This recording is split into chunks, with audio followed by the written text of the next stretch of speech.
Good morning all of you. जैसा कि मैं जूरिस्प्रूडेंस आप लोगों को पढ़ा रहा हूँ, तो जूरिस्प्रूडेंस में मैं पढ़ा रहा था विश्लेषणात्मक विधि शाखा, विश्लेषणात्मक शाखा एनालिटिकल स्कूल। ठीक है, तो उसमें क्या चल रहा था? एनालिटिकल स्कूल में मैं बता रहा था कि ऑस्टिन के बताया, कल वाले वीडियो में ऑस्टिन बताया, और आज है बताऊंगा मैं आपको विश्लेषणात्मक विचारधारा की प्रमुख विशेषताएं। क्या है? विश्लेषणात्मक विचारधारा की प्रमुख विशेषताएं।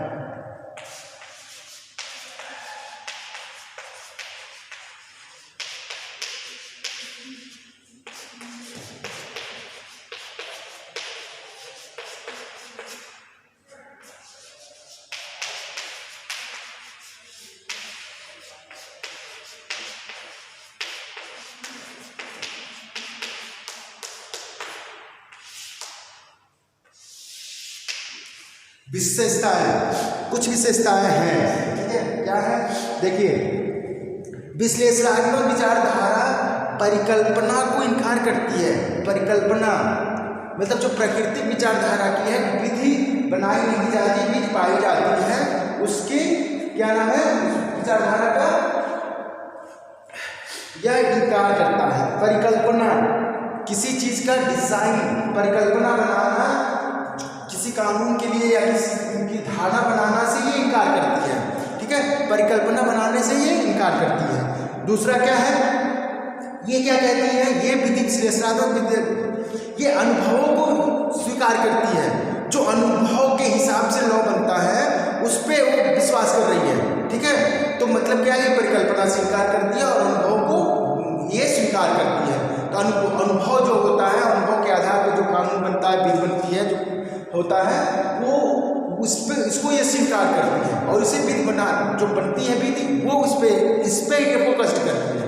ठीक, अब इसी क्या विशेषताएं हैं? इसकी कुछ विशेषताएं हैं। क्या है? पहला,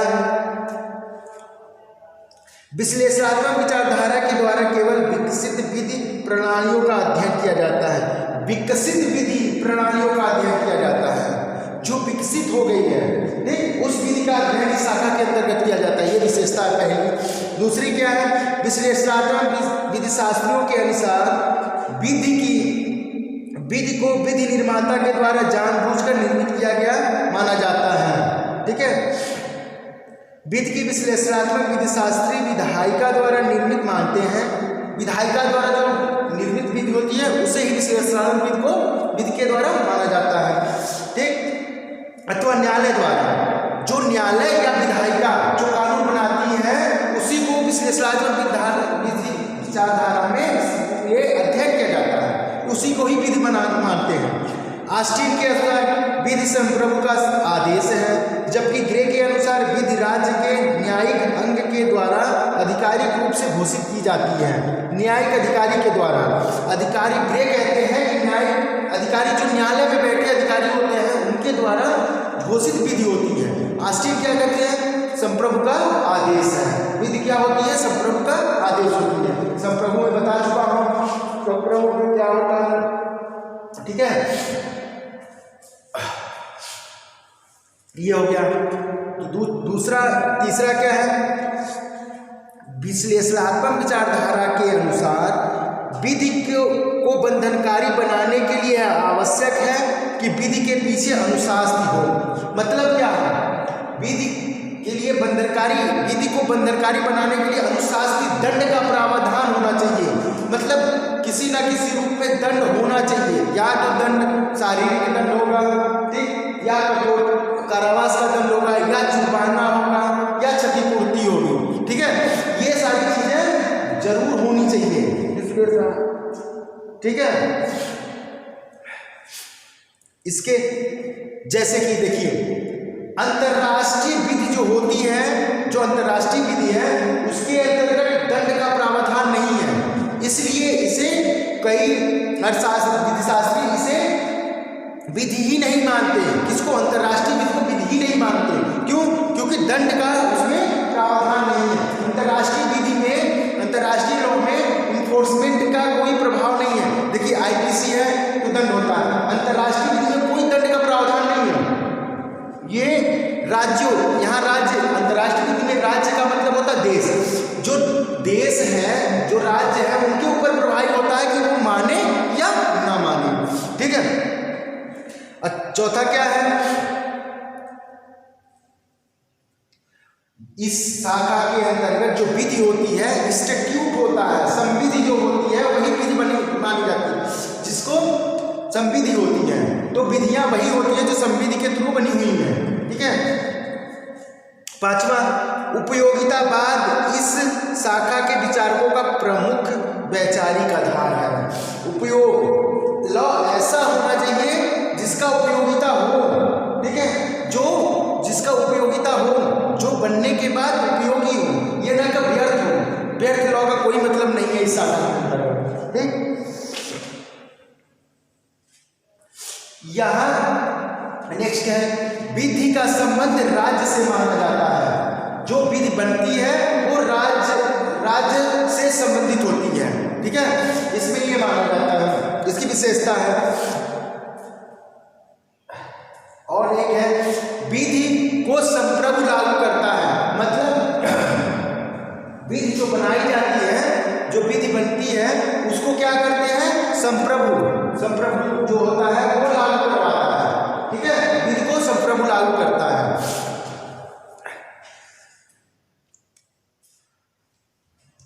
ठीक है, ये हो गई इसकी विशेषता। कोई प्रभार्य विधि जो है वो नहीं लागू होती इसमें, ये हो गई विशेषता। मैं अभी बताया हूं आप लोगों को कि इस विधि में परिकल्पना, जो परिकल्पना होती है इस विधि में, इस शाखा में इनकार कर दिया गया परिकल्पना को। ठीक, और इसे माना गया है जो अनुभवों से बनाई गई विधियां होती हैं, कानून होता है, उनको इस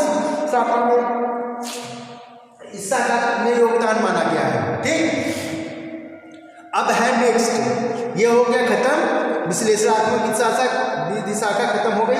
अब हो गया नेक्स्ट है, नेक्स्ट क्या है,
केल्सन्स प्योर थ्योरी ऑफ लॉ, केल्सन का विधि का विशुद्ध सिद्धांत, केल्सन का विधि का विशुद्ध सिद्धांत, ये पढ़ना है आपको। ठीक है, ये क्या होता है, केल्सन का विधि का विशुद्ध सिद्धांत, ये होता है, मैं आपको बता रहा हूं।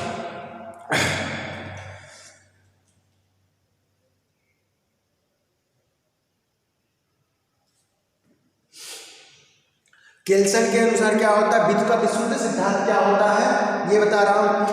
कानून प्राकृतिक विज्ञान नहीं अपितु यह सामाजिक विज्ञान है। क्या है, यह एक सामाजिक विज्ञान है।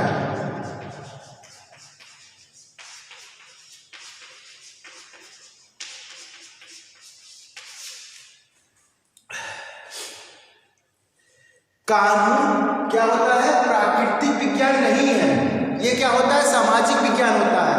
मतलब क्या? कानून समाज के लिए बनाया जाता है, कानून समाज के लिए बनाया जाता है, ठीक है। इसीलिए ये कहा जाता है प्राकृतिक न होके कानून का निर्माण किया जाता है। इस सिद्धांत को मानने वाले कौन है? केल्सन, ठीक।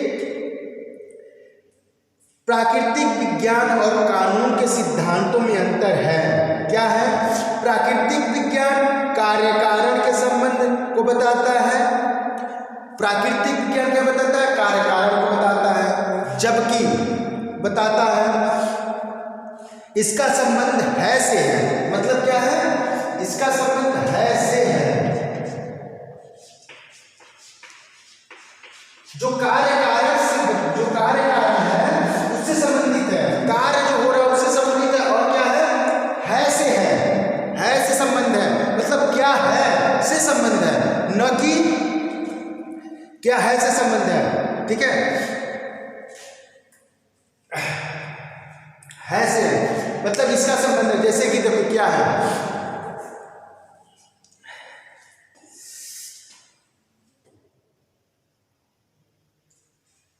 उदाहरण के लिए है से संबंधित उदाहरण है। क्या है? सेब पेड़ से हमेशा नीचे गिरता है। सेब कहां से? पेड़ से कहां गिरता है? सेब उदाहरण के तौर पर देखिए, सेब पेड़ से क्या होता है? नीचे की तरफ गिरता है, ठीक है। सेब पेड़ से नीचे की तरफ गिरता है। इससे हमें क्या पता चलता है? गुरुत्वाकर्षण का नियम कोई है, गुरुत्वाकर्षण है जो ऊपर की चीजों को नीचे खींच लेता है, ठीक है। ऐसे संबंध है, ठीक। यहां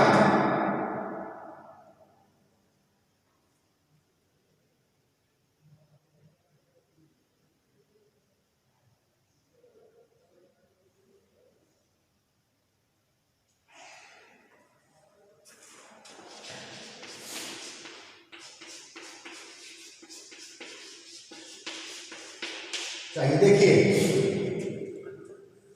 यहां क्या है? केल्सन का विधि का विशुद्ध सिद्धांत क्या कहता है? यह एक सामाजिक विज्ञान है, ठीक, जिसके लिए कानून, ये प्राकृतिक विज्ञान नहीं है, कानूनी विज्ञान है, अरे सामाजिक विज्ञान है, सॉरी सामाजिक विज्ञान, ठीक। केल्सन के विशुद्ध सिद्धांत का है कि ये हाँ है से मतलब है, होना चाहिए से मतलब नहीं है, होना चाहिए से मतलब नहीं है से मतलब है, ठीक। क्या है? एक एग्जांपल मैं दे रहा हूं आपको। एक पेड़ पे सेब लगा हुआ है, सेब क्या होता है?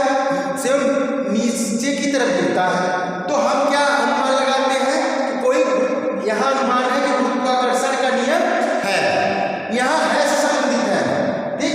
मतलब एग्जिस्ट लॉ जो है उसके बारे में बात हो रही है।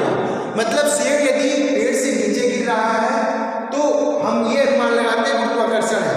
हम ये सोचते हैं कि क्यों सेब आसमान में नहीं चला जाता, क्यों नीचे ही गिरता है, ठीक है। तो यहाँ यह साबित होता है कि गुरुत्वाकर्षण का नियम आकर्षित होता है, ठीक, नियम आकर्षित होता है।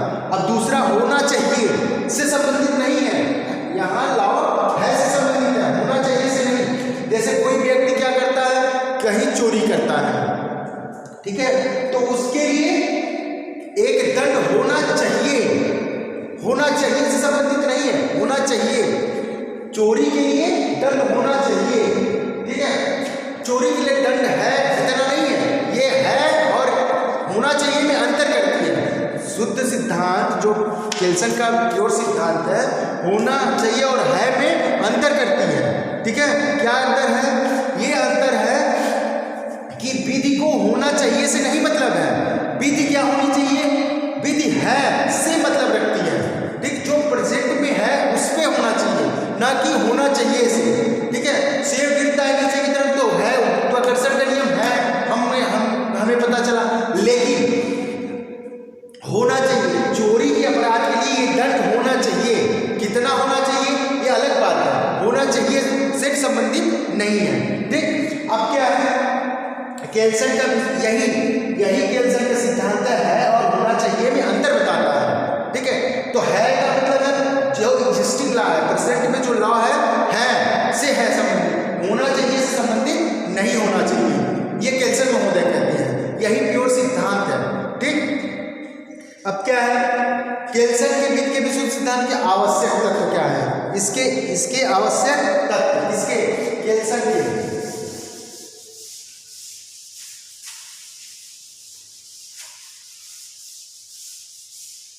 इस सिद्धांत के आवश्यक तत्व क्या है।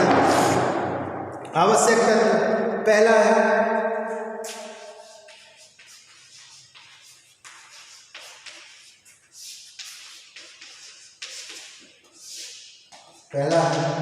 पहला क्या है,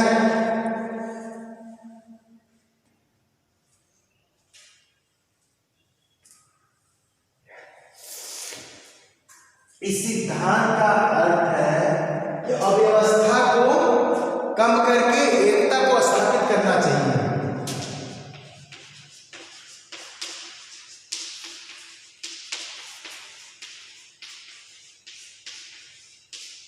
अव्यवस्था को कम करके एकता को स्थापित करना चाहिए।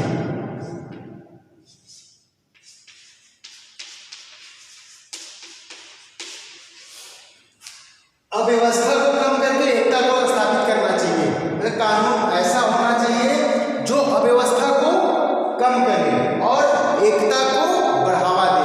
ठीक है, ऐसा होना चाहिए, इसकी एक विशेषता है। दूसरी विशेषता क्या है, विधि का ये जो सिद्धांत है ये क्या है, ये विधि के सिद्धांत की प्राकृतिक वैज्ञानिक है। जो ये सिद्धांत है ये वैज्ञानिक दृष्टिकोण से लिए हुए हैं। ठीक, वैज्ञानिकता का भाव लिए हुए हैं, मतलब है। ठीक है, दूसरा तीसरा, विधि मानकीय विज्ञान है न कि प्राकृतिक विज्ञान। पहले ही मैं बता चुका हूं कि ये किसके हैं, केल्सन प्राकृतिक विधि के घोर विरोधी हैं। केल्सन और आस्टीन,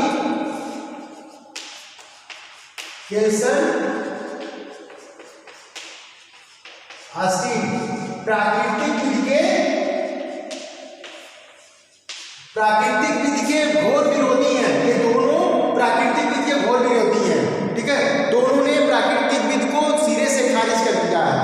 ठीक, आगे विधि की व्याख्या जो है की जानी चाहिए, न कि जो होनी चाहिए उसके लिए की जानी चाहिए।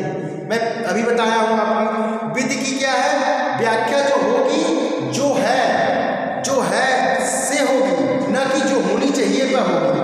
ठीक है, विधि का सिद्धांत प्रारूपिक है, फॉर्मल है। ठीक है, प्रारूपिक विज्ञान है। विधि का जो है संबंध किससे है, प्रारूपिक सिद्धांत से है। मानकों के सिद्धांत के रूप में विधि की व्याख्या होनी चाहिए। इसमें क्या कह रहा है, जो मानक है उसके सिद्धांत से विधि की व्याख्या होनी चाहिए। ठीक है, विधि की व्याख्या होनी चाहिए मानकों के। ठीक, ग्रैंड नॉर्म, ग्रैंड नॉर्म,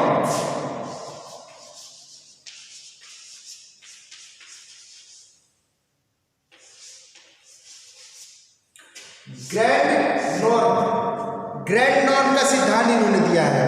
ठीक है, केल्सन का ग्रैंड नॉर्म का सिद्धांत मतलब ऐसा कानून जिससे कई विधियां निकली हुई हैं।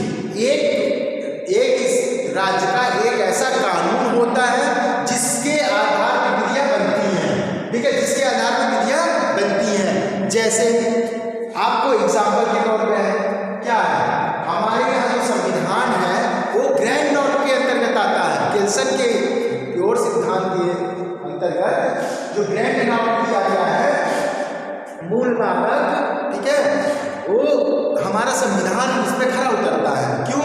क्योंकि हमारे संविधान के हिसाब से जितनी भी विधियां बनती हैं हमारे संविधान के हिसाब से बनती हैं। मतलब हमारे संविधान में यदि उस जो बनाई गई विधि है, यदि संविधान के जितने भी मानक हैं, यदि उन मानक के हिसाब से वो खरी नहीं उतरती तो सुप्रीम कोर्ट क्या करती है, उस विधि को शून्य कर देती है, या पूरी विधि शून्य हो जाती है, या जितना संविधान के ढांचे, जो संविधान के अनुसार जितने सेक्शंस होंगे या जितना भाग होगा, यदि गलत है, ठीक है, उसके मानक के अनुसार सही नहीं है तो उसे निकाल दिया जाता है। ठीक है, आज के लिए बस इतना ही।